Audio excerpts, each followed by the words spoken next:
Hey, good evening, everyone, and a warm welcome to our LLF Let's Learn Futures webinar series. We are delighted to have you here with us today.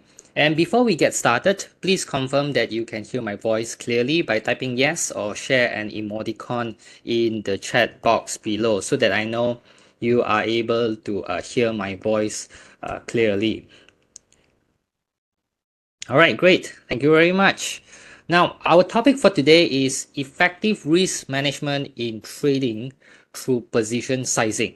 Now, this LLF webinar series is proudly brought to you by Bursa Malaysia in collaboration with our company Excellent.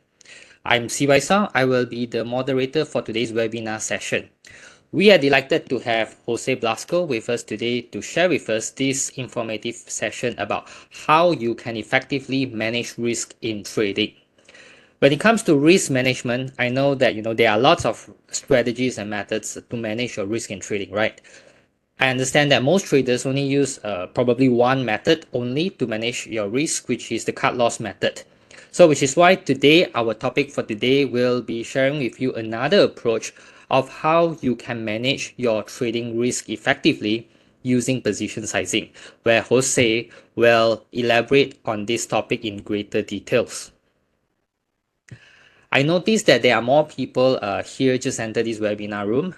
Before we begin, a quick final sound check. Please type in OK or yes in the chat box, or give us a thumbs up to confirm that you can hear me clearly.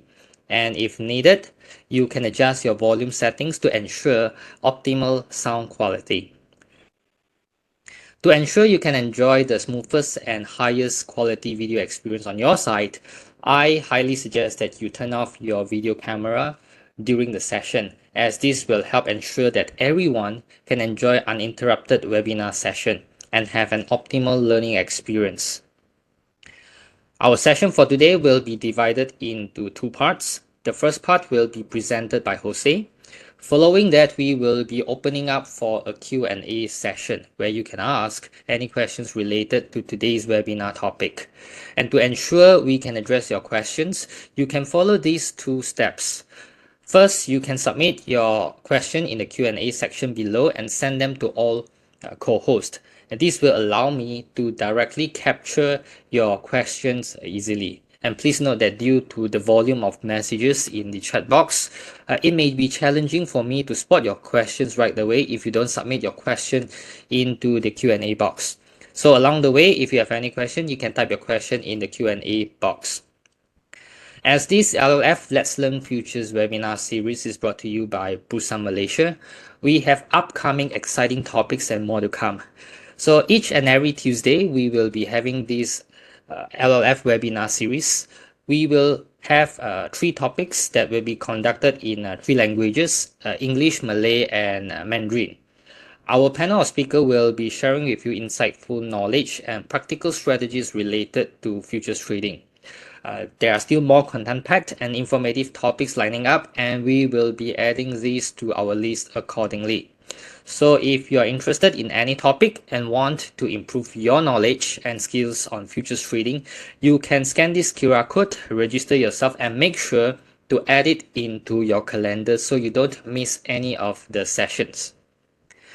Besides that, the LLF webinar series, we also have the LLF online workshop. Now, this online workshop is different from the webinar. This online workshop is specially designed for those who are new in getting started in futures trading. In these workshops, we will be covering a full set of beginner's knowledge in futures trading. It is a step-by-step guide to enable you to kickstart your first futures contract. Each session is 3 hours. So if you are still quite new in futures trading and would like to learn about futures trading, quickly register yourself in this online workshop, and it's entirely free and fully sponsored by Bursa Malaysia. It's limited to the first online attendees, so grab your seat fast. Before we begin, it's my pleasure to introduce our speaker for today, Jose Blasco. Formerly, Jose was an engineering professor in Spain. He is also an award-winning trading instructor. Jose is a multi-asset and strategy trader who trades globally. Besides that, he's also a quantitative researcher whereby he produces commentaries across markets. He develops advanced trading models and implementing hybrid and algorithmic trading systems. He's the founder of Tradictive, which have been developing patented trading technology and teaching clients on how to use this trading technology. So without further ado, allow me to pass this presentation to Jose. Jose, the stage is yours. Perfect.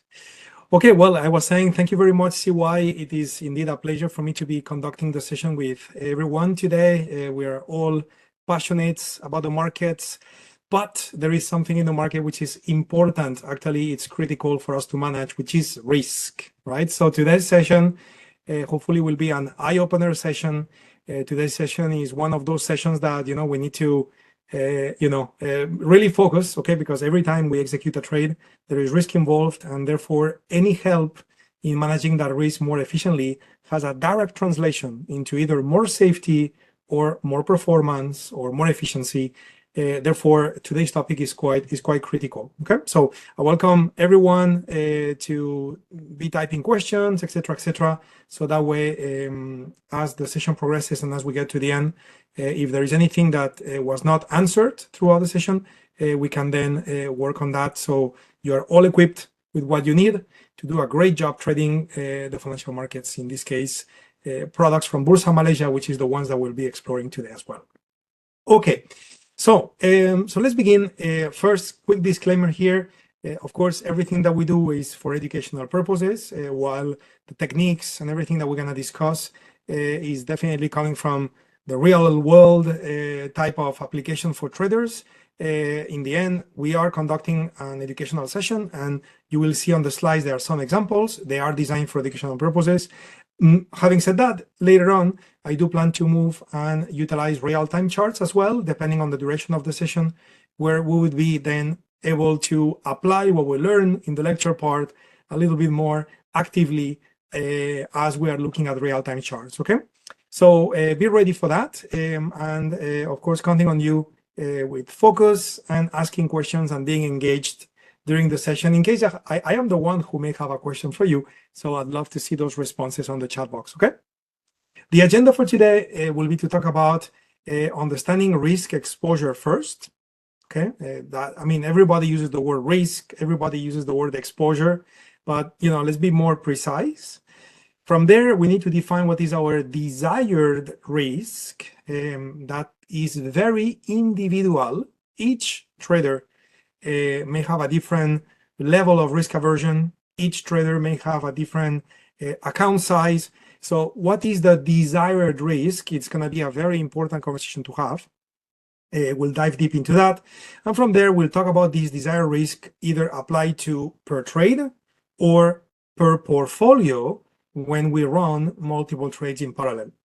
From there, most importantly, we'll get into calculating and adjusting the size, because size changes risk, and therefore adjusting the size will be a fantastic and efficient tool for us to contain that risk and have the right risk exposure, going back to the first bullet point that we want to have. And again, questions and answers at the end, even though I will be keeping a look on the chat box, and maybe if I catch one of those questions that is related to what I'm discussing at the moment, I may answer on the fly. So again, feel free to be engaged at any moment in time. Do not be shy. Type on the chat box the moment some thought, question crosses your mind. Very good. Exciting. So let's begin. Quick introduction. To be honest, CY did a fantastic job introducing myself, so I'm kind of gonna skip this slide. Thank you very much again, CY, and my pleasure again conducting the session today. So risk exposure. Let's begin. Okay. Well, this is a very important concept, okay, what we're going to discuss right now. So in order for a trading methodology to be stable, the risk exposure that such methodology implies needs to be as close to constant as possible. So what does that mean? Okay, let's do a little exercise here. Let's say a trader decided that, every time the trader wants to trade, he or she wants to risk 100 ringgit. I'm just using a round number because it's easy for the math. And let's say this trader, has a trade plan where the trade plan says that the reward, let me type this again, the reward to risk ratio, which is desired by this trader, is 3-to-1. Okay, let's say this is the rules of this particular trader. That this trader, when he or she trades, wants to risk 100 ringgit per trade, and every time this person is shooting for a reward of at least 300 ringgits, so we maintain that 3-to-1 relationship. So let's say this is the case. We're dealing with this person who every time he or she trades, he makes 300 or loses 100. And let's say this trader takes a trade and a loss is taken, so the account is diminished by 100 ringgit. Another trade is taken and the account is diminished by another 100 ringgit. Another trade is taken and again the trade didn't work according to plan, and we have another 100 ringgit hitting the account negatively. And then another trade is taken and this one is a winning trade, so we end up with 300 ringgit profit. So after 4 trades, we are talking about this account is basically breaking even. No money is being made, no money is being lost. Okay, well, that is obviously not the goal of trading. The goal of trading is to be positive. Okay, but let's observe this pattern here and let's understand the very simple but extremely relevant and critical math behind the scenes. So in one hand, here we can say that this trader has experienced 3 losses. Sorry, I'm having a little issue with my keyboard for whatever reason. So this trader has experienced 3 losses in a row, 1 winner. That's a total of 4 trades. 3 losses out of 4 trades. That is 75% losing trades, 25% winning trades. Now, because he kept or she kept the risk exposure constant, where every time there was a loss, it was the same amount, 100, 100, 100, every time the same amount. So in the end, after 75% losses, the net result of trading is break even, which, to be honest, is pretty powerful because obviously I'm starting the lecture from the negative side, if you wish, being a bit pessimistic, if you wish. Of course, we are all trading to make a profit, not to break even. But this is, I'm still calling it pretty positive because, I mean, you name, a job, let's say an architect builds X amount of buildings and 75% of those buildings collapse. Well, yeah, probably that architect would not be in business anymore, right? Again, this may not be the best joke ever, but I guess you get my point. In this case, a trader, as long as the trader maintains the risk exposure constant or as constant as possible, around 100 ringgit per trade in this example, well, this trader now can afford to be wrong more often than right, actually in this case, way more often than right, and still not lose money. So this is very important. Okay, now let's go ahead and do the same math, but now instead of keeping the risk exposure constant, let's pretend the first time the trader traded, he was or she was risking 100 ringgit. On the next trade, maybe the trader got emotional and the trader is now thinking, oh, you know what, the first trade I lost, for sure, now I'm gonna win, so let's bet double. And we know the second trade was a loss, so that means now he or she lost 200. Let's say the trader says, well, you know what, now instead of betting double, I got 2 losses in a row, for sure, now I'm gonna have a winner. So now, the trader got totally emotional, which of course is something to avoid. I guess this is obvious. And now the trader decided to bet double. So now when the trader took a loss, now it was 400 ringgit.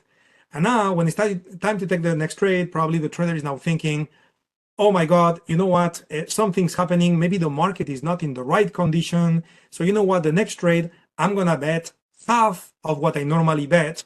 And now it was a profit, but instead of making 300, now the trader made 150. So what is the end of the story? Where the end of the story is that the trader is losing by a lot, while the trades taken are exactly the same trades that we mentioned before. But the difference between trader number 1 and trader number 2 would be that the first trader, by keeping the risk as constant as possible, 100 ringgit per trade in that example, could be 1,000, could be 10,000, it doesn't matter. The question is constant, always the same. So by keeping that risk exposure close to constant, so now this trader can benefit from being in a position where even more losses were taken than profits. In the end, the account was not hurt. Okay, so this is a very important concept because it's common that traders that maybe in an early stage, maybe not fully educated, maybe traders that tend to get emotional, traders that may not have a trading plan with trading rules for risk management.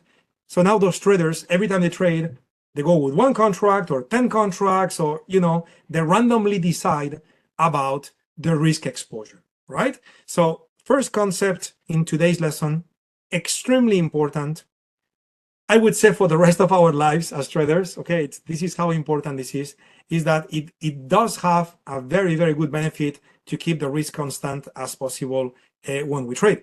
Of course, you could also, point at a story where some lucky trader was changing the size of the trade randomly and got very, very lucky and made a killing, but that would be out of being lucky, right? That would not be out of being professional or having a systematic approach to trading. Okay, so of course, during today's lecture, we are teaching the right thing.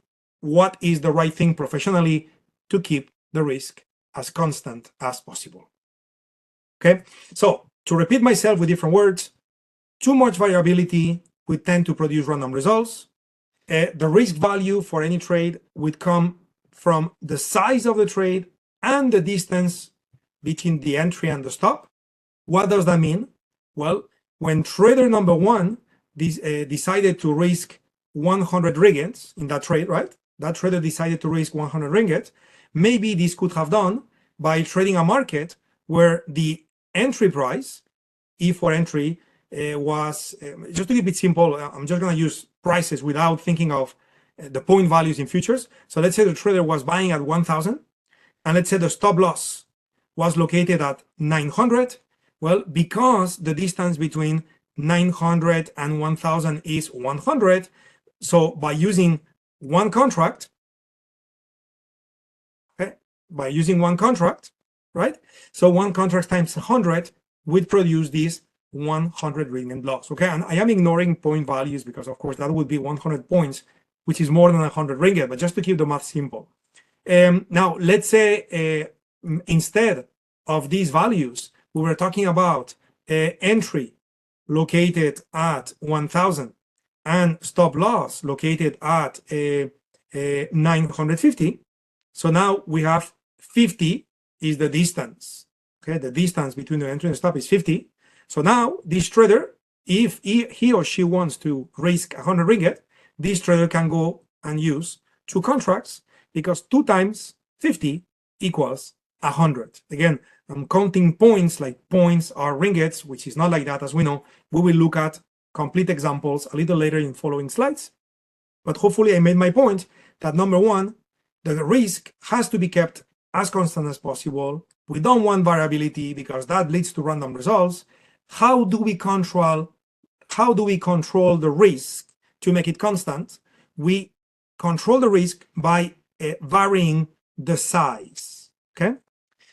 Here's a comment, and I'm spending a lot of time on slide number 1 because, again, we are setting the principles. Then I'm going to move faster into other slides. But here we are building very strong principles here. So, for example, just think about, let's say you are an experienced trader, or let's say you are new to trading. If I think of myself, when I started learning how to trade, and my friends ask me, so what is it this thing about trading, and I was explaining to them that you collect profits out of exposing yourself to risk. So then the majority of my friends that were not traders, they would look at me with a little bit of a grumpy face when I would mention the word risk, because typically people who have not been trained on how to use risk will probably feel that risk is a bad thing. Where the reality is that in trading, since we cannot predict the future for sure, because no one can, and the market is something that is alive and moves up and down depending on whatever happens in the market that day.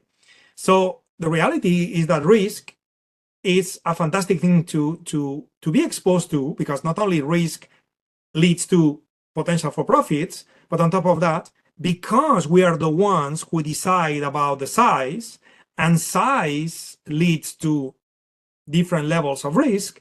So what I'm trying to say is that we traders have 100% control over risk thanks to varying the size, which is 100% our decision. If you take a trade with 1 contract or 10, you are the one who decides. Therefore, you have 100% power to decide about your risk exposure. So this is a fantastic news, and this is one of the very few times where I will say we are in control. Everything else in the market is going to be, we now depend on whatever the market does.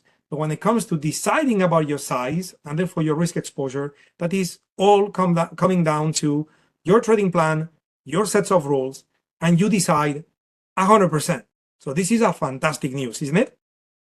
Anyway, hopefully the lecture is going well. I know I have the tendency to speak a little bit fast. I love this topic. I always get very excited. So please let me know on the chat box with a quick all good or too fast or too slow. How is it going so far? But again, changes size, changes risk, and therefore this is a very, very important principle, okay? So the greater the size, the greater the risk, and also the greater the distance between the entry and the stop, also the greater the risk. But we don't have control over that, isn't it? So let's say you are a Fibonacci trader, and this is your Fibonacci retracement line. You wait for the market to come here, and now you want to buy, expecting, Pall Mall futures to go higher from this Fibonacci retracement line. Maybe you decide that this is going to be your entry, and maybe you have a risk management rule that tells you that your stop is going to be down here, and down here means maybe it's 1 ATR away. So maybe you use ATR stops, and your stop is located 1 ATR below your entry. Maybe that's your case. In other words, the entry is your Fibonacci line. That's a mathematical calculation. It's a ratio. You cannot change that. And your stop is based on the ATR. That's a mathematical calculation. You cannot change that. I mean, you could change it manually, but this is basically you are making it up. If you are a systematic trader, applying your trading plan based on rules, so then you do not improvise or make up prices. You just trade based on the rules of your trading plan. If your trading plan says that this is your entry and this is your stop, then you cannot change that. So the distance between entry and stop impacts the risk, but you cannot change it. Therefore, one last time, the one thing you can change is the size, and therefore size helps you to control your risk exposure. And thanks to varying the size, you can make it as constant as possible. Let's say you are shooting for 100 ringgit per trade, 200 ringgit per trade, 500 ringgit, whatever your amount is, that's what you're gonna do, okay? So managing an adequate risk value per trade is critical to obtain a good overall average reward to risk ratio. And then you got the benefit I mentioned before when I showed you the beauty of losing more often than not and still not losing money in the account, thanks to maintaining the risk constant. Okay, good, perfect. Okay, so let's move on to the next slides, and now I'm gonna hopefully make this explanation a bit more dynamic. I will get into charts, I will get into real-time markets as well. But again, I wanted to emphasize, I kind of repeated myself a few times in this slide. So this concept is totally understood by everyone. And I could see that some of you may be feeling a little shy. I would certainly appreciate that on the chat box, you type for me, all good, or too fast, or too slow. I would love to get your feedback so I know how the session is going for you guys. Anyway, so size changes risk. Thank you so much for those thumbs ups, very appreciated. We cannot change the location for the entry or stop, as we said. Therefore, to adjust the risk value, we need to act on the trade size. Okay, this cannot be done unless we have previously defined the desired trade risk value. Okay, so now we are moving into concept number 2. What is the desired trade risk value? Earlier, I was playing with this trader who wants to risk 100 ringgit per trade. Round number. What is your desired trade risk amount? How do you even come up with a number? Why 100? Why not 200? Why not 1,000? Why not 2,000? What's the right number for you, right? And it's important to decide that before you even start trading, because if you do not, then you are going to be changing your risk exposure, and then you get the variability, and then it's random results, right? So you want to first decide what is your desired trade size. Thank you so much for all those feedbacks, my friends. I'm reading you. Very, very, very appreciated. So how do we define the desired risk, right? Well, one very pragmatic way to think about it is to think about your desired trade risk as the amount of money you want to pay to see what happens next. Let me repeat that. The amount of money you want to pay to see what happens next, right? This is the trade, the value that represents the amount of money ready to be spent to see what happens to the trade in the end, right? Think about trading like going to the cinema. You pay for the cinema ticket. Of course, you did your market research and market analysis. Okay, you've watched the movie trailer, you've read the commentaries, and you believe the movie is good. That's why you're going to the cinema, and that's why you pay for the ticket. But then two things may happen. You leave the cinema, and it was a terrible movie, so that money is lost. Or you leave the cinema, and it was the movie of the century, you had a blast, it was fantastic, and therefore the return on your investment is very satisfactory. The question is, how much is fair for you to pay to go sit in that movie theater, in that cinema? Okay, and I'm defining risk in a very, let's call it informal manner, because, you know, if I get very academic at defining risk with a very, very formal definition, it may not get you thinking the right way. And at least based on how much people would think, it may get you thinking about, you know, an ideal amount of money, a theoretical amount of money, some mathematical formula, but you don't really input into that decision the fact that anything could happen anytime.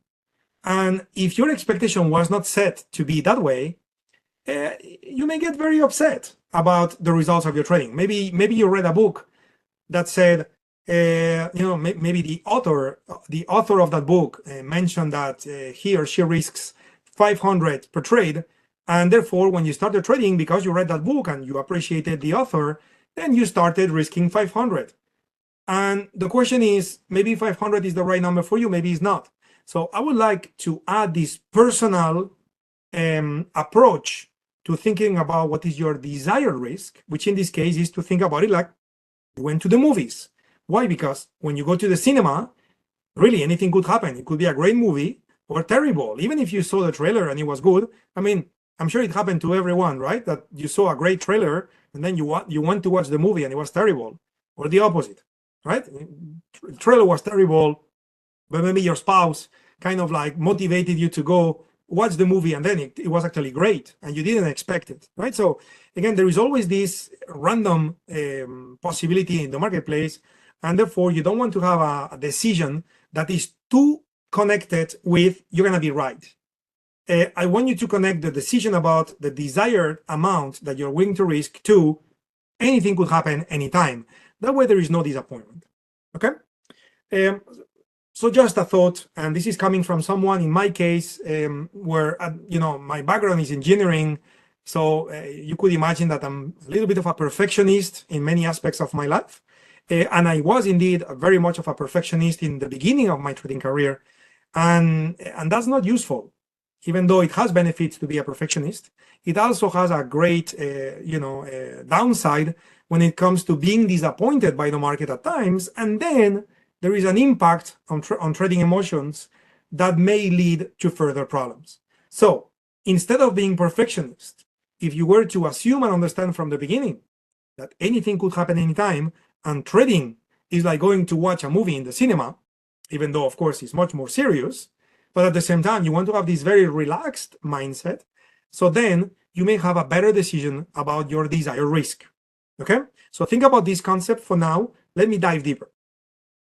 How can you define that number, right? Because we need to come up with a number, which in a moment, I'm going to ask you to type on the chat box. What is your number? Okay, and again, this is just an exercise. It doesn't mean it needs to be like that.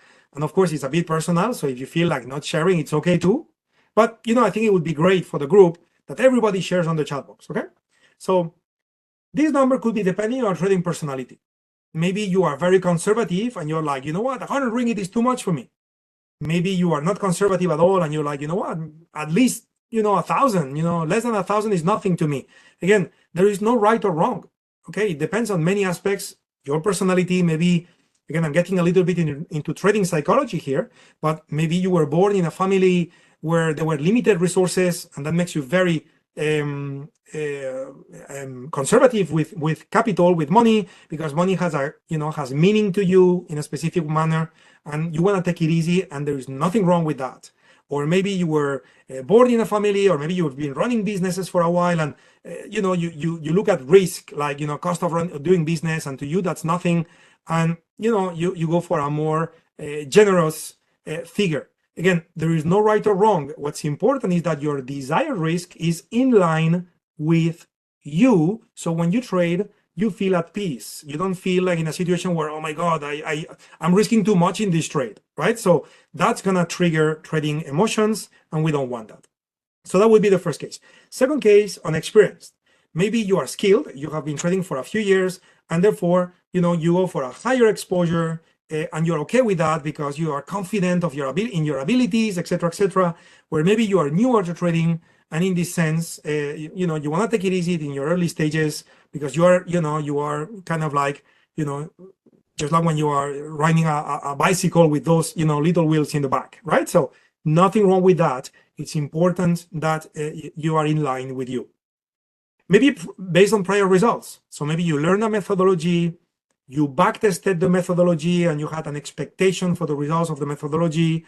Then you forward tested that methodology, and your forward test is in line with the backtest, and you are very confident. So maybe you go for a higher value. Maybe that's not the case. Maybe you have some extra variability on the forward test versus the backtest. So maybe you want to start trading live, but with less risk. All is good. There is no right or wrong. Again, all of those are valid thoughts and considerations when deciding about your value. On account size, maybe your account is very large, maybe your account is limited. So depending on all of that, you may decide to go harder or take it easy, okay? Think about this. Let's say you decided 100 is your number. And now let's say you took one loss. So now put yourself in that situation. Are you okay with 100? Let's say you say yes. So now let's think about, okay, now you take another loss. So now you are netting 200s of loss. Are you still okay? Let's say it's 5 losses in a row, okay, which this is not likely going to happen all the time, but it certainly happens in the life of a trader. So let's say you got 5 losses in a row, 100 each. You just lost 500. Are you okay with that? If the answer is yes, then 100 is probably a valid number for you. Now let's say you tell me, oh, when I get to 300, that's too much. Okay, so then maybe you want to reduce 100, maybe you want to risk 50, right? And take it easy so you can afford to get multiple losses in a row in case that happens and still be at peace without triggering trading emotions like angry trading, revenge trading, these kind of things, because obviously that doesn't lead to good consequences, okay? So again, very important concept. Another slide where I'm spending a lot of time per slide, because again, we are building principles here, and this is very important for you to think about it. So one rule of thumb, and after this slide, I'm going to ask you to type your number. One rule of thumb is to never exceed 2% of your trading account. And I will explain why 2% in a moment. I will explain why a percentage is a very good way to think about your risk, your desired risk. Look, let's say you are conservative, new to trading, maybe you go for 0.5%. Let's say you have some experience, maybe you go for 1%. Let's say you are an expert professional, maybe you go to 2%. On another hand, let's say you execute many trades at the same time. You have a portfolio running multiple trades at the same time. Maybe you go for 0.5% per trade because maybe you run 4 trades together, so that's 2%. Maybe you do few trades at the same time, but you're using 24-hour markets intraday. So, you're in and out quickly, so it's not like you're taking over in a risk, so you go for 1%. things like that. Okay, again, you get the meaning of this slide. So you need to think about it. Okay, but again, the one thing I haven't explained is why a percentage. Well, the reason why a percentage is because as you are doing well in trading, your account grows. So then you price yourself by allowing to take more risk as you prove to yourself that you are doing a good job, which is the fact that your account has grown. The opposite is true. Let's say you are not doing a very good job or the market has been tough on you, so then your account is diminishing. Well, if your risk exposure, if your ideal trade risk is going to be a percentage of your account, and your account has diminished because you have just taken a few losses, so you are forcing yourself to diminish your risk as you are having proof that maybe the market is more volatile than normal, or maybe you are making a few mistakes or something like that. Well, you are basically reducing risk as, you know, problems are showing it themselves. Is that making sense? So in other words, is one way to keep yourself safe from yourself, or, you know, from too much variability in the marketplace, right? So, and 2%, again, if you do math and so on, this really allows you to take many losses in a row, and, you know, you are basically pushing very far away the probability of full bankruptcy by diminishing the risk exposure as long as you don't exceed 2%. If you are risking more than 2% of your account and you take too many losses in a row, then your account is going to hurt in a manner that recovering, it's becoming statistically very difficult, almost impossible. Okay, so not surpassing 2% is a very good practice that is being used by many professionals, including myself. And therefore, here are all the numbers for you to think about. So while you may think about this more in depth after this webinar is over, please, this is the time for you to type on the chat box, what's your number? Okay, and again, this is just an exercise. It doesn't mean this needs to be your real number. Maybe you change your mind afterwards. And again, as I said, I understand this is a bit personal, so if you want to keep it to yourself, it's understood. But again, this is training between us, so feel free to share. We are here to learn, so feel free to share. Now, what if instead of running one trade at a time, you are running a portfolio, meaning that you are looking at the whole portfolio overall, and you're running multiple trades in parallel. Well, the beauty of running multiple trades in parallel is that you add diversification, right? So let's say you are long KLCI futures and you are long, FCPO, right? So Palm Oil futures and our equity index, right? So you have two different animals there. You have equity index, which is equities. You have palm oil, which is a commodity related to energy, okay, or agricultural, depending on how you want to look at it, okay? So now, those are two different animals. Therefore, if you have those two trades in your account, you are indeed adding diversification. This is great. But diversification is not a guarantee. There are times where diversified or diverse markets actually work in tandem. They may not be correlated, but it doesn't mean they are not correlated all the time. There may be times where they are actually correlated. So it will happen in the life of a trader where you may have, 4 trades running in parallel in your account. They are non-correlated assets, so you are diversified, but that day, that week, your 4 positions are moving against you at the same time. This is the one thing that is not funny at all. At the same time, it's not only that they are moving against you, is that it's happening at the same time, which is not supposed to be when you are diversified. But again, those correlations are not guaranteed, right? A 90% correlation or a 10% correlation means that those two markets do the same thing only 10% of the times. But still, you got 10% of the times probability of markets moving against you at the same time. So if that happens and you are risking, let's say 5% per trade, which is already more than 2%, but on top of that is 4 trades at the time. So that means that you may be losing 20% of your account. And, recovering for a 20% loss, I'm not saying it's impossible, but definitely you just made your life very difficult. Okay, statistically speaking, this is a tough one. It's going to take many trades to recover. And by the way, let's add one more rule that is not on the slide, called Murphy's Law. We all know that one. Okay, you may be smiling. I'm using a little bit of this type of humor, maybe not the best, okay, but just to be a little just to have a little bit of fun here within a very serious conversation. So Murphy's law may impact, right, and may add to more risk, isn't it? So again, you are, in that beautiful position, and now, you got this problem with correlations twice in a row. Now your account is down by 40%. What are you going to do now, right? So again, we don't want to play those odds.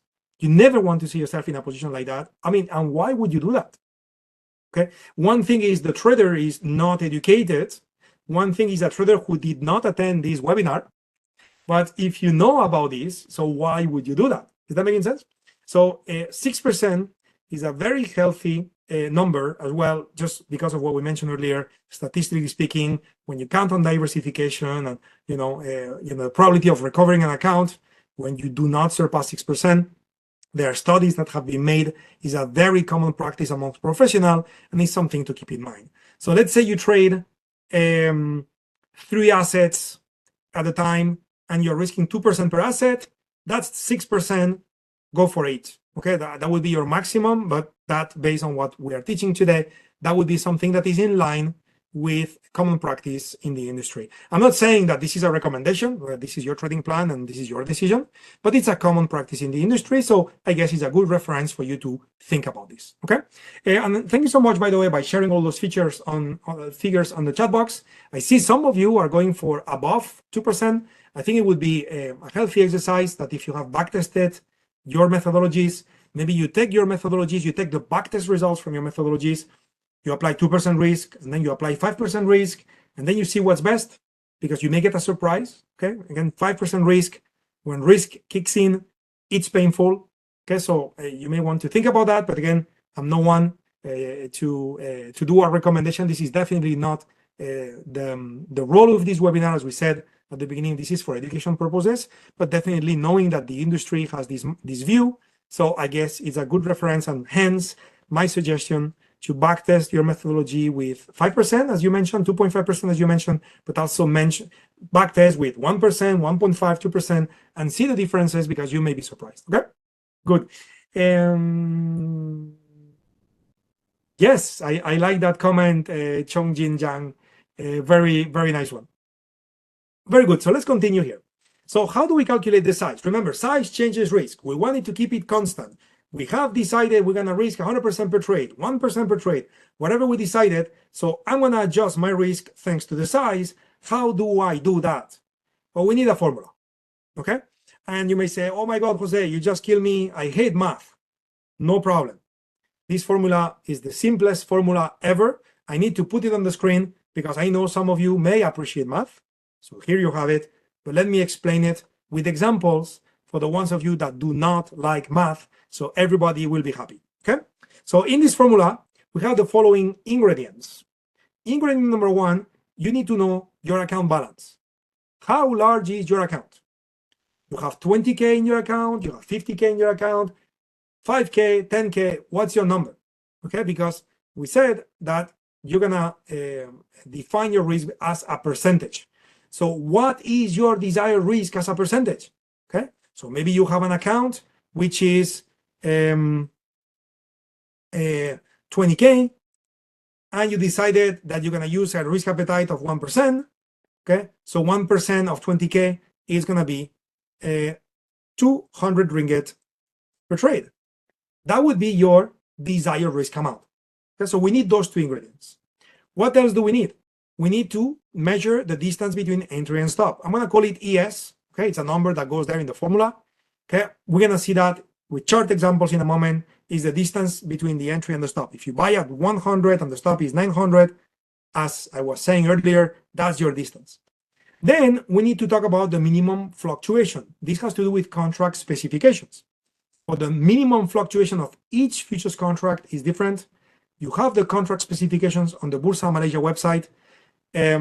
Beautiful PDF files that I suggest that you download, where you can have all the contract specifications, trading hours of the day, minimum price fluctuation, etc., etc. I'm going to use that in real-time charts, so I will actually explain it better with examples. And then we have the tick value or the point value, which is actually I said it backwards. The minimum price fluctuation, that's what I mentioned before, and the minimum price fluctuation. This is what is also known as the point value or the tick value, depending on the markets. So those are the 5 elements that you need every time you trade, knowing that 2 are always going to be the same because that's part of your trading plan. How much money you trade with and what's your risk appetite. This is something that is fixed. And then where is the entry and the stop?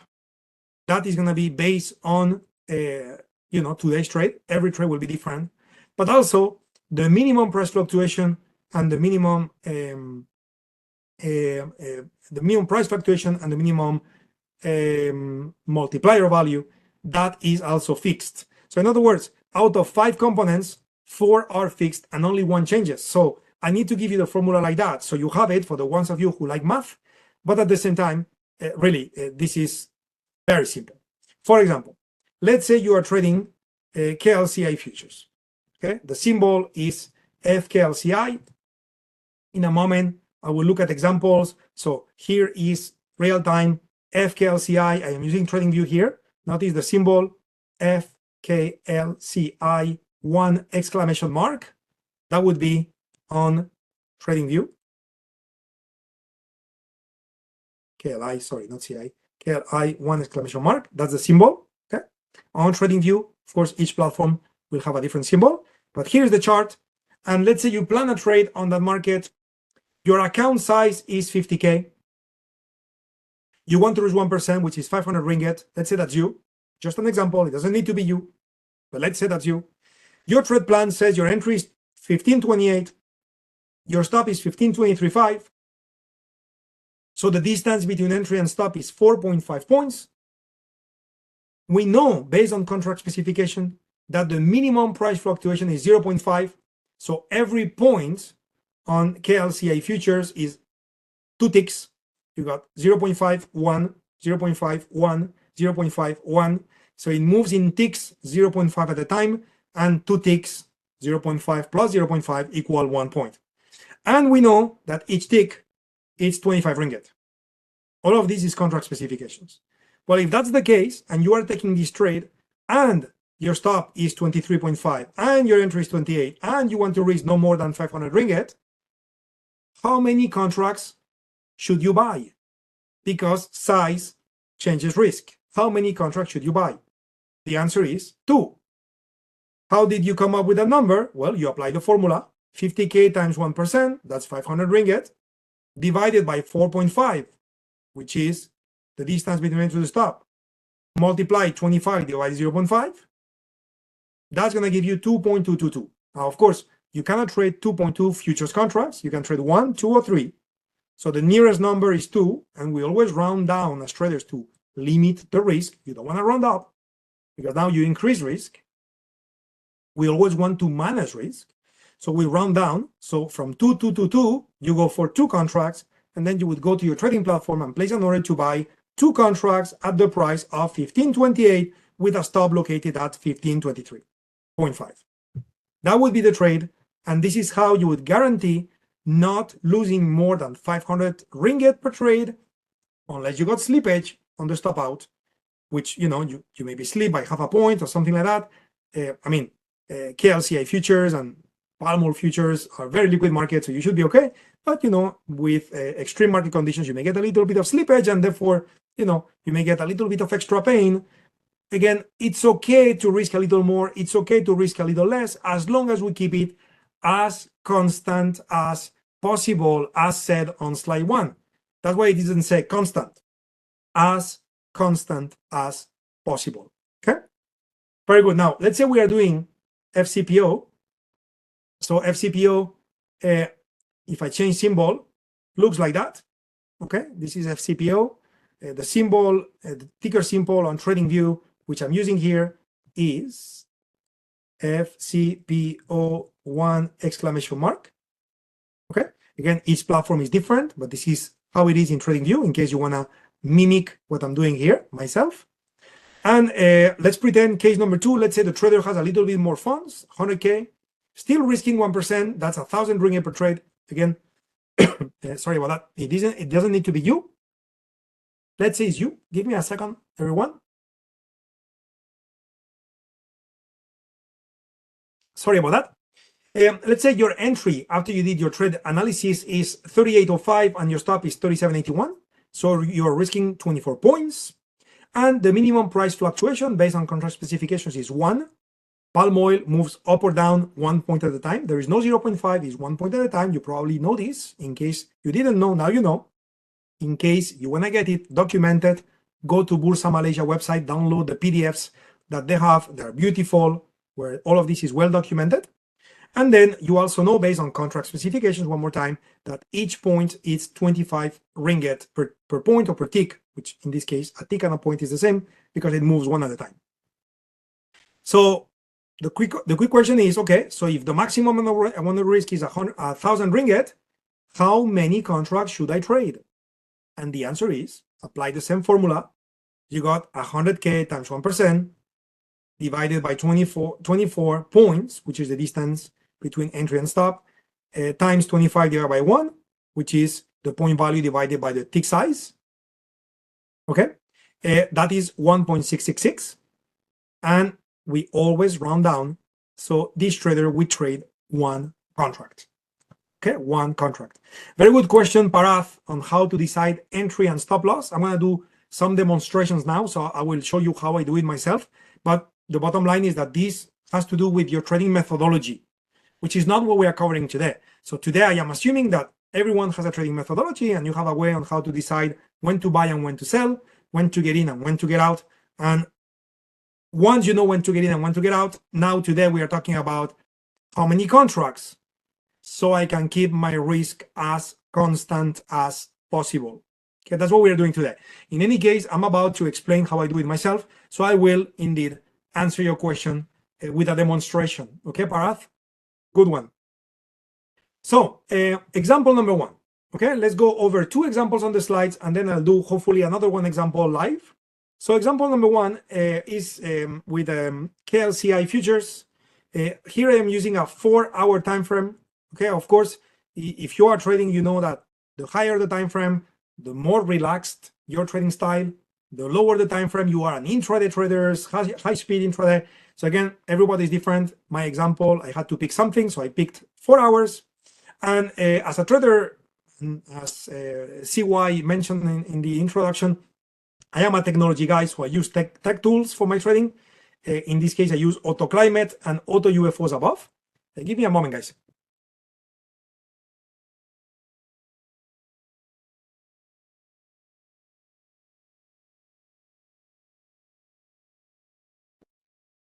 Sorry about that. It looks like my throat is a little bit challenged today.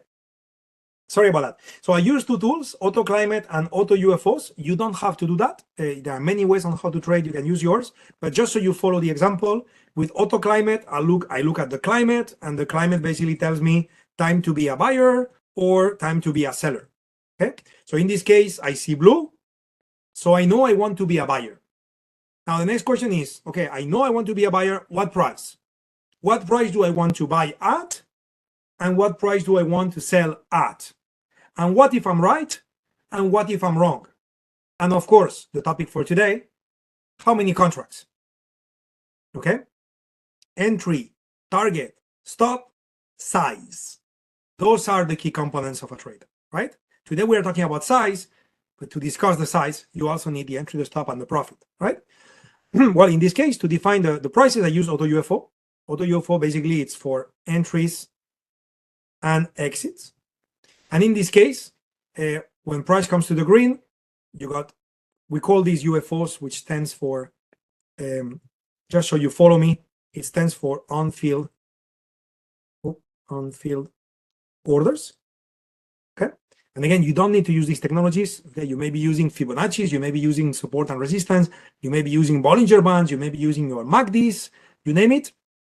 Okay, but that's what I use myself. So UFOs mean on-field orders. When it's green is on-field orders to buy, when it's red is on-field orders to sell.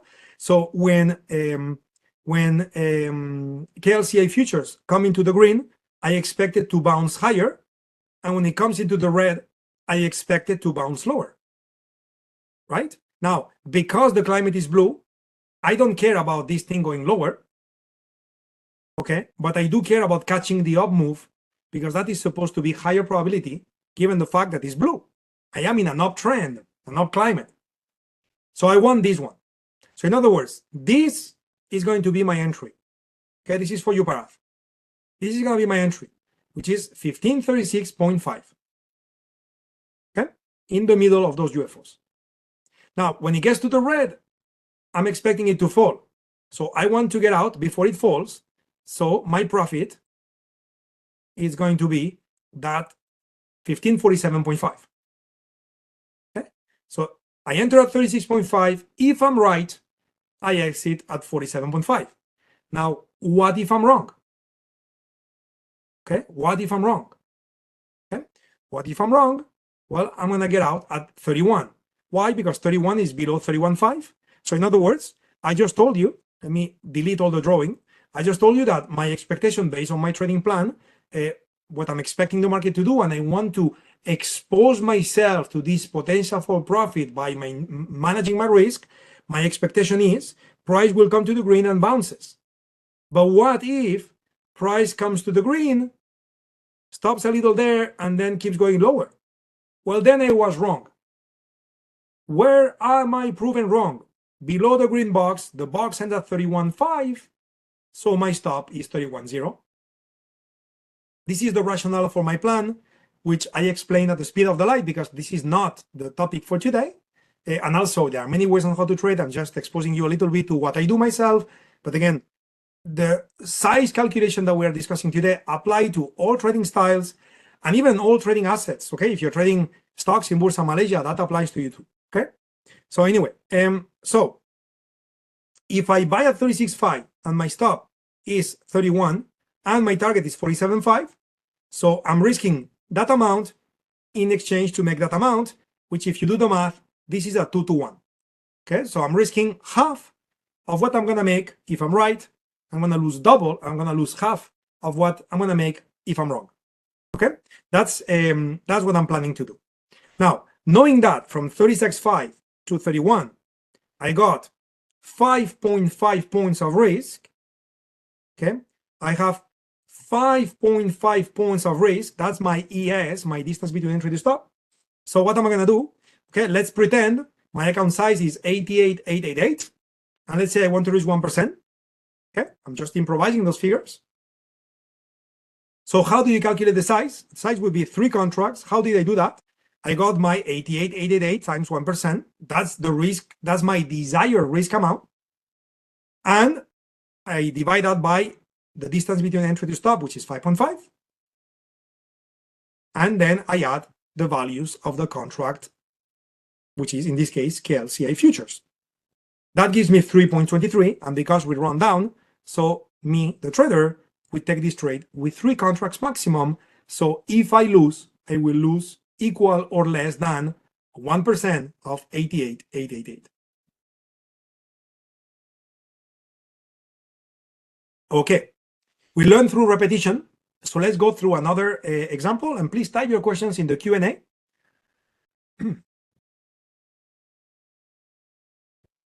I will take care of those questions at the end, okay? We are getting very close to the end of the session, so I need to speed up just a little bit. Okay, now we learned through repetition, so let's do 2 more. So FCPO, what do we have here? 15-minute time frame, a little more active. The prior example was 4 hours, now we are being more active. What am I doing? Same thing. I am a systematic trader. First, I looked at the climate is blue. I want to be a buyer. Now that I want to be a buyer, I need to decide where do I buy, where do I sell.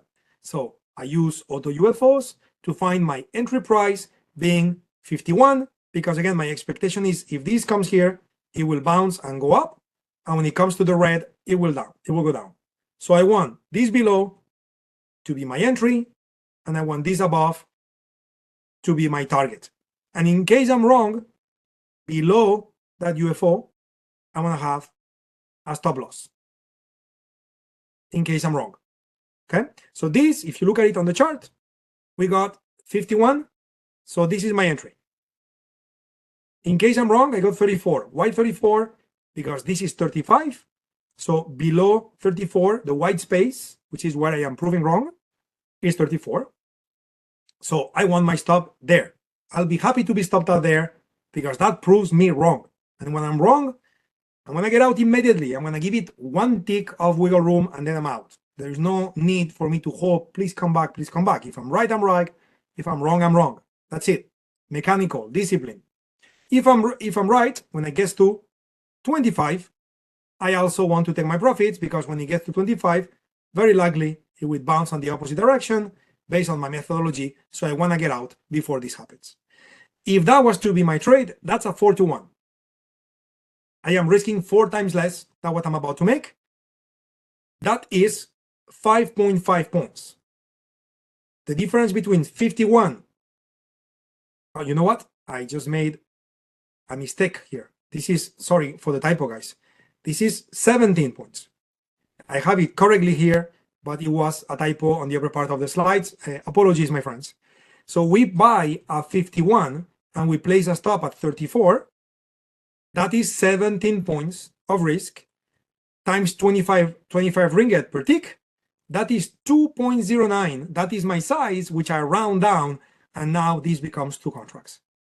So my account is 88,888. I want to risk maximum 1%. As long as I use no more than 2 contracts, even if I get stopped out, I will be losing less than my desired trade risk. So I make myself systematic, risking always a very similar amount.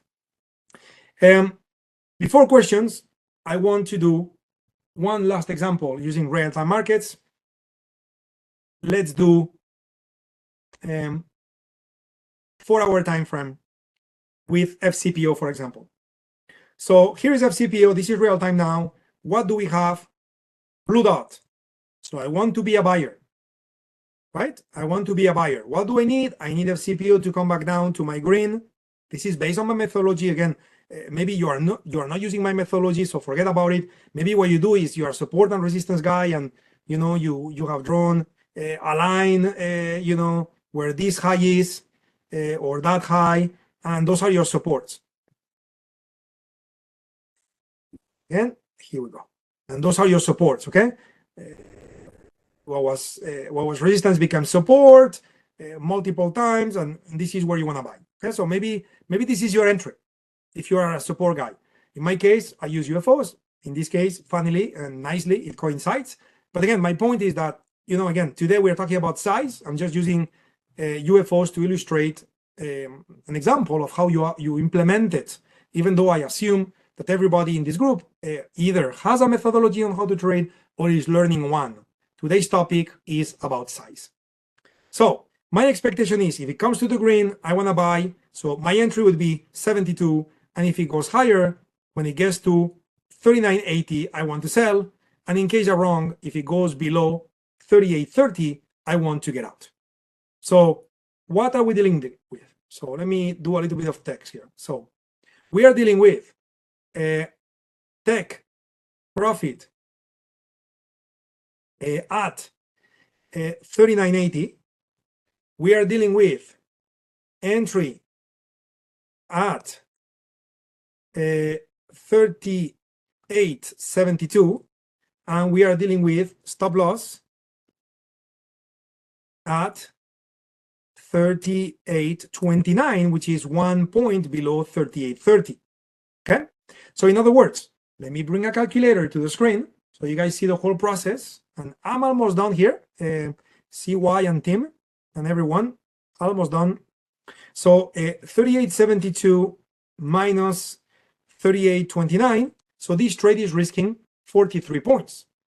Okay, so what is my risk? Well, my risk is ES, which is the risk in points, equals 43.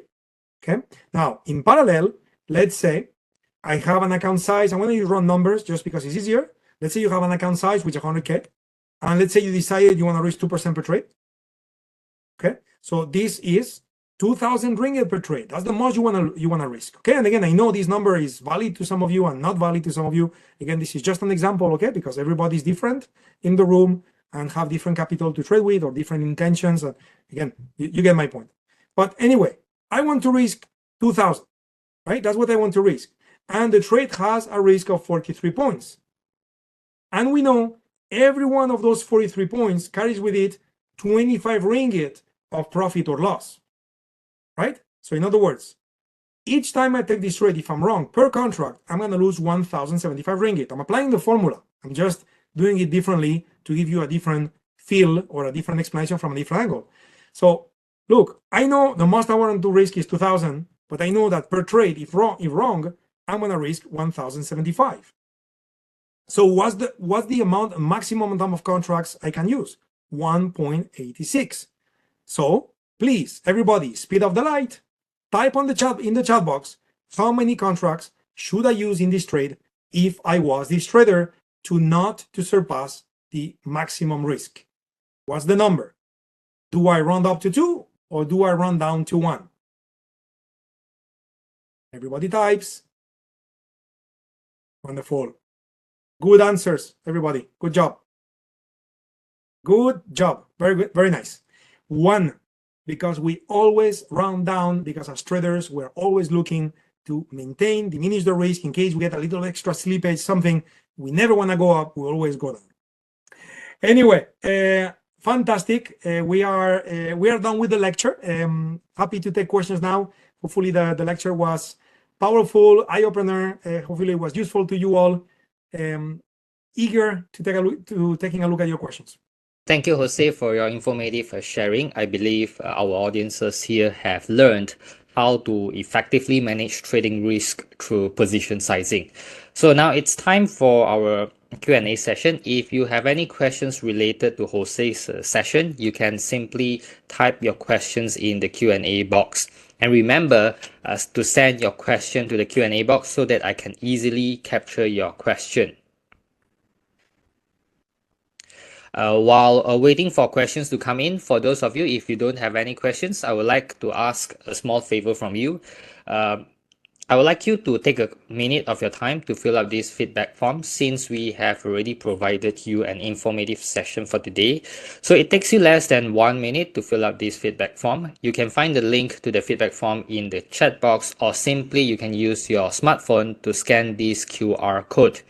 So taking just a quick minute to share with us your feedback will greatly help us in improving our future sessions, ensuring that we continue to deliver valuable content that helps you enhance your learning experience. So take 1 minute to complete this form, and we will begin with the Q&A session soon.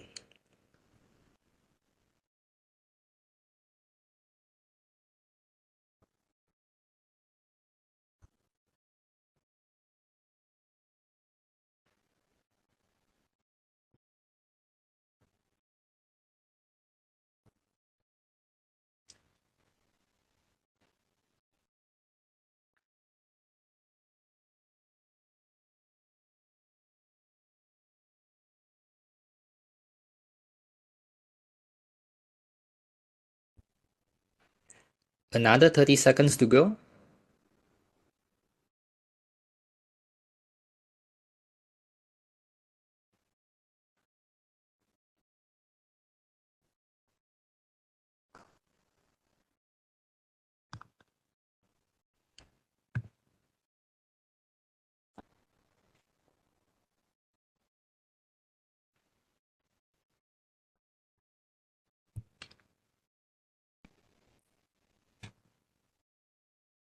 All right, 1 minute has passed. If you have already submitted your feedback, I appreciate that.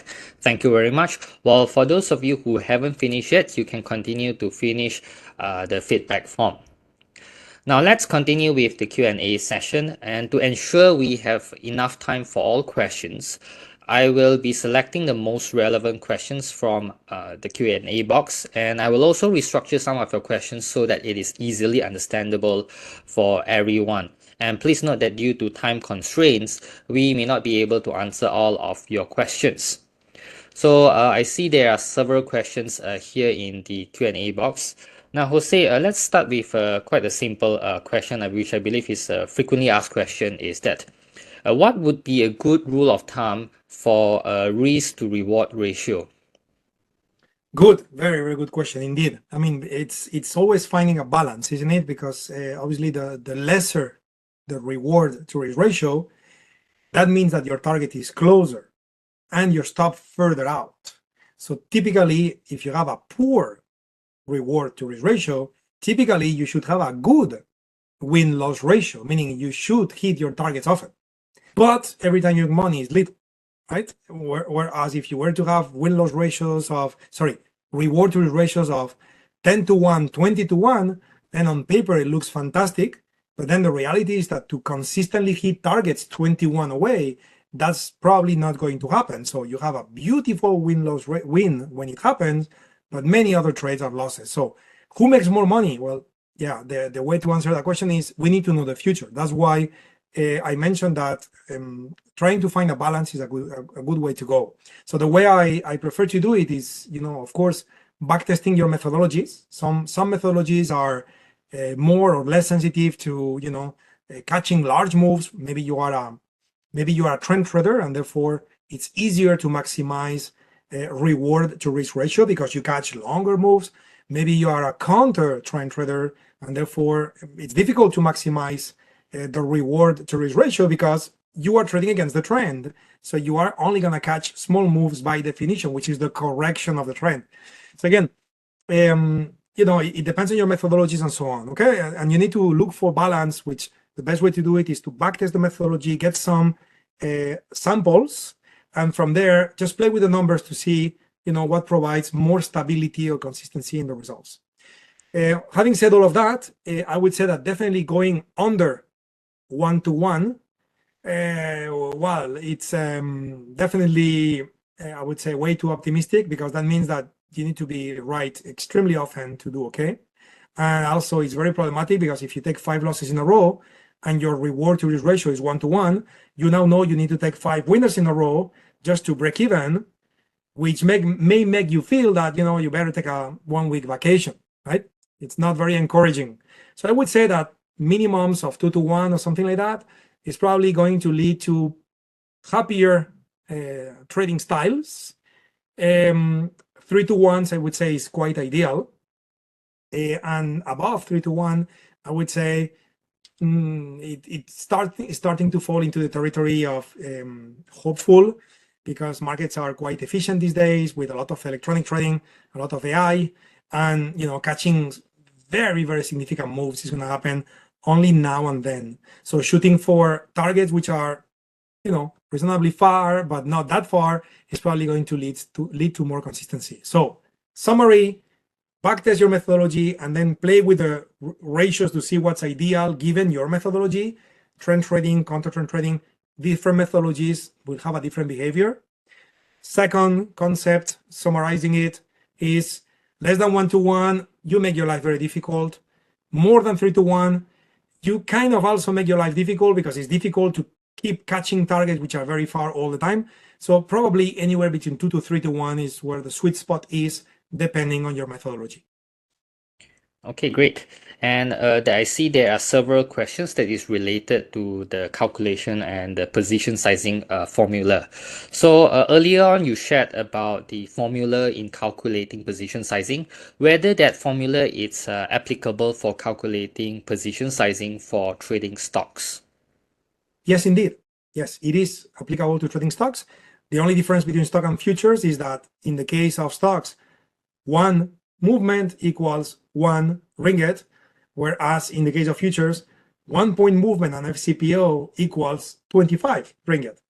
That's the only difference. So in the formula, instead of where there is a section in the formula for multiplier value, in the case of stocks, you just put 1 in the formula, and then the same formula applies for stocks because the point value of 1 for stocks is 1.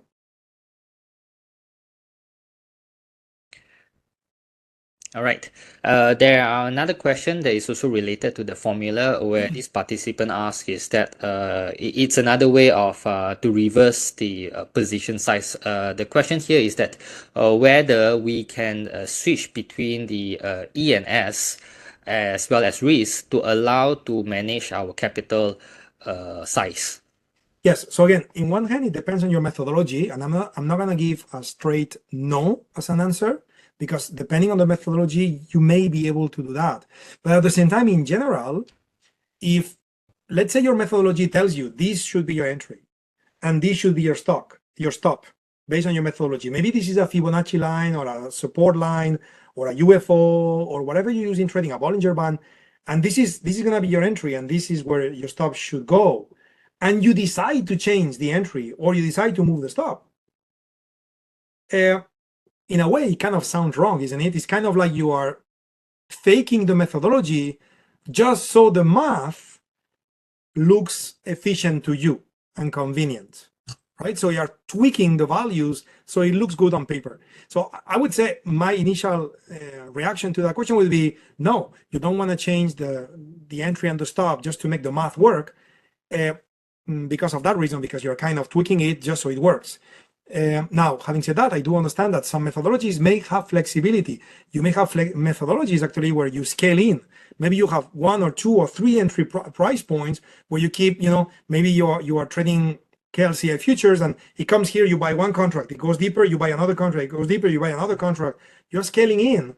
And maybe all of this is part of your methodology. So you can actually vary where are the entry points and you do it precisely on purpose. So the math gives you a great reward to risk ratio benefit as well as a larger position size in contracts.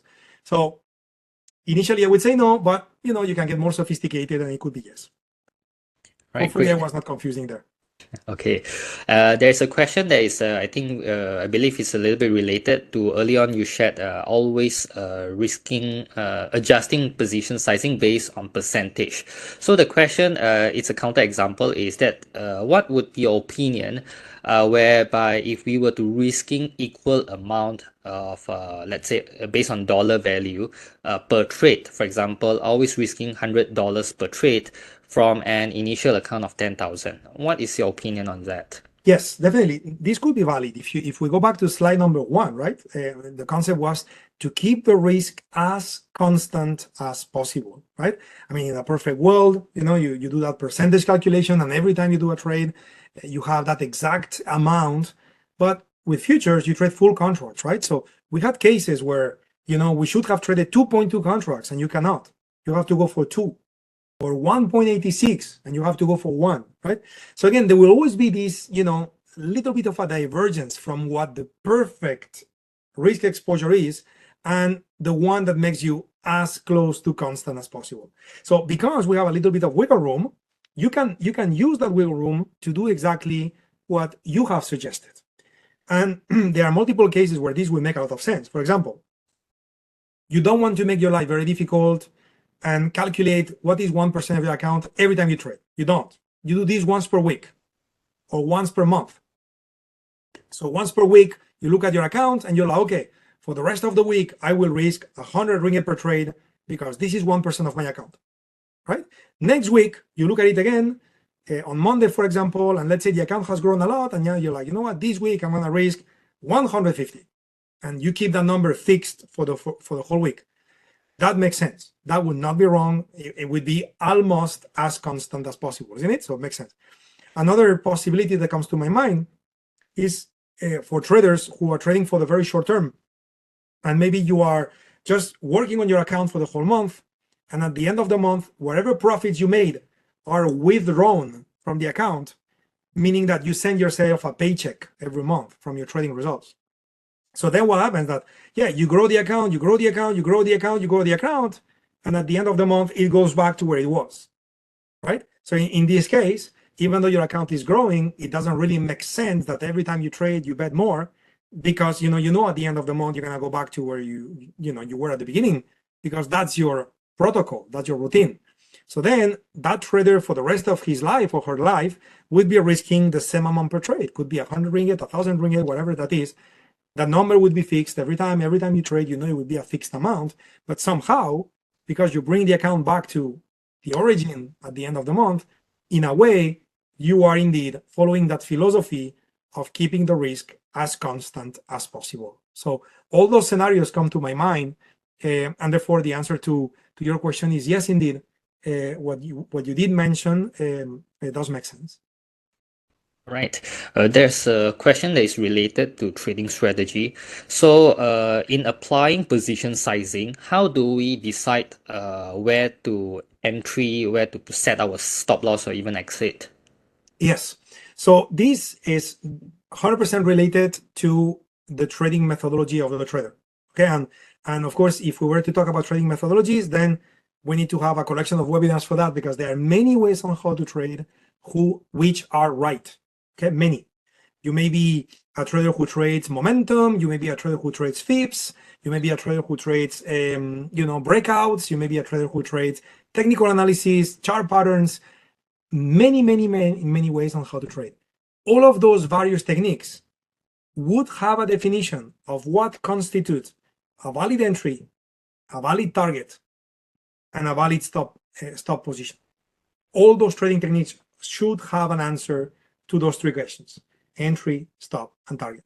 If your methodology only tells you where's the entry, but you don't know when to exit, then you need to work on the other side, because your methodology is not giving you a complete protocol. You need to work on the other side. So, but again, most methodologies, we talk about that, right? And again, if you want to be systematic, I mean, the goal in trading, right, is to create consistent results. So to me, and I believe that this is just common sense, to me, to create consistent results, you need consistent action. And to have consistent action, because of course, if you have random actions, then your results are likely going to be random, unless you're lucky. And even if you're lucky, probably it's not forever. So if you think about it, with no emotions, with no beliefs, with no, I would even say with no ego, just think about it like, honestly, with a peaceful, kind of a type of mindset. Of course, you want to be consistent with your actions, because this is the only way to get consistent results. And the one way to get consistent with your actions is to be systematic. And to be systematic means that you have rules for everything you do. Right? Today we talked about rules on how to calculate the size. And I gave you rules for everything: 2%, 1%, formula. All of those are rules. So, if all of you attending this session live, if you had the same method and you apply the rules that we learned today, all of you would have the same size, because it's systematic. So same applies to the methodology. I go back to the question. Same applies to the methodology. If your methodology is a methodology which is complete, with a complete set of rules to make you systematic, you have rules on where your entry is. You have rules on where your exit is when you're right. That's the target. You have rules on where your exit is when you're wrong. That is your stop loss. So if you have the rules, you know your entry and your exit price, and now you apply today's formula so you get the size. That's it. So in other words, the answer to the question of, how do you know where is the entry and where is the exit? That is basically the same question as, teach me a methodology. That's the same question. Okay. So, I mean, I'm sure that during all these webinars, you guys are learning a lot, and definitely many applications of many methodologies. As I said, there are many ways on how to trade. Of course, everybody has their own style. I'm a UFO trader. You may or may not be, and it's totally fine. There are many ways on how to trade which are valid. So just have a methodology that makes you systematic, that makes you rule-based, so you know where the entry and the stop is. And from there, calculate the size. Okay, so it seems like position sizing comes after methodology. Is that correct? 100% correct. The lecture from today, let's call it plug and play. You take any methodology, you know entry, stop, and target, and now you plug in the sizing calculation that we covered today, and now you are exposed with a controlled risk exposure. Okay, great. Yes, indeed. Without knowing entry, stop, and target, without having a methodology, it would be it would make no sense to calculate the size. You would calculate the size for what? You didn't know where the entry, the stop, and the target were. Okay, so that goes first, as you said perfectly, CY. Okay, great. One last question before we wrap up today's webinar. So, throughout this webinar, I heard you, repeatedly mention about risk management, managing risk, risk control. How about return and reward? Because those are the things that you seldom mention about. Yes, I mean, the beauty of maintaining the risk as constant as possible is that it's going to put you in a very good position to get a reward to risk ratio. Let me rephrase it: an average reward to risk ratio, which is controlled. In other words, you may look at trade number one, and if you trade like me, I'm going to use my examples because this is what I visually share with the audience. So you have the green UFOs, you have the red UFOs, and you saw some examples where they were closer to each other, and you saw some examples where they were further out. Just like if you look at support or resistance or Fibonacci lines, sometimes they are nearer, sometimes they are further out. In other words, some trades, they may have a 2-to-1 reward to risk ratio. Some trades may have a 1-to-1 reward to risk ratio. Some trades, they may have a 5-to-1 reward to risk ratio. Each trade will be different. So what you should have in your trading plan is a rule that sets a minimum. For example, the minimum I will trade is 2-to-1. That could be a valid rule. Again, it's personal to everyone. Again, this is not a recommendation. Maybe you go for 1.5-to-1. Maybe you go for 3-to-1. As we said earlier with a prior question, you should do your due diligence backtest to find out what is your ideal number. Let's say it's 2-to-1. So you found a trade today, and let's say the UFOs or support and resistance are very near. The trade is 1-to-1. So you reject it and you don't trade. So no trade, no size, no risk. 2 hours later, a new trade appears on the chart that meets your rules, and now the support resistance, the UFOs, the Fibonacci lines, whatever you use in trading is further apart, and now your trade is 3-to-1. Because your rule is 2-to-1 minimum, so now you take the trade, and this is where you calculate the size. And you keep doing that. Sometimes it's 3-to-1, sometimes it's 5-to-1, sometimes it's 2-to-1, sometimes it's 4-to-1, sometimes it's 2.5-to-1. Sorry for my voice today. I'm really sorry about that. But what matters is that you got different reward to risk ratios per trade. But because each time you were keeping your risk constant, now you can benefit from an average reward to risk ratio per trade, which is 2-to-1 or greater. And therefore, you can now calculate the expectancy of your trading methodologies, which is now, as the term expectancy suggests, now you have an expectation which is realistic. Whereas, again, if you didn't control the size and therefore you didn't control the risk, and then your risk exposure is not constant, you may shoot for 5-to-1 all the time, but because every time you're risking a different amount, so now your reward to risk ratio is all over the place, and you may end up losing money, as we saw in an example at the beginning of the lecture. So, again, by keeping the risk as constant as possible, you are killing two birds on with one stone, which is, you have the benefit of what we mentioned in the lecture, but also you are putting yourself in the right position to maintain and control an average, not only the reward to risk ratio, but your reward to risk ratio as an average throughout multiple trades in your account, which helps you to now assess and evaluate your expectancy, which leads to consistency. Okay, great. I see it's about time. Thank you very much, Jose, for answering our participants' question. Now, allow me to conclude today's webinar session. Now, once again, let me promote our upcoming webinars, especially for those of you who missed out this announcement earlier. This is LLF Let's Learn Futures webinar series. It's a series of topics where we will be conducting every Tuesday evening, same time from 8:30 p.m. until 10 p.m. There are lots of content-packed and informative topics where you will be learning some practical knowledge about futures trading from our experienced speakers. So if you would like to join any sessions, you can scan this QR code and register the topics that you would like to attend. Once you scan the QR code, you will come to this page and there will be an event calendar.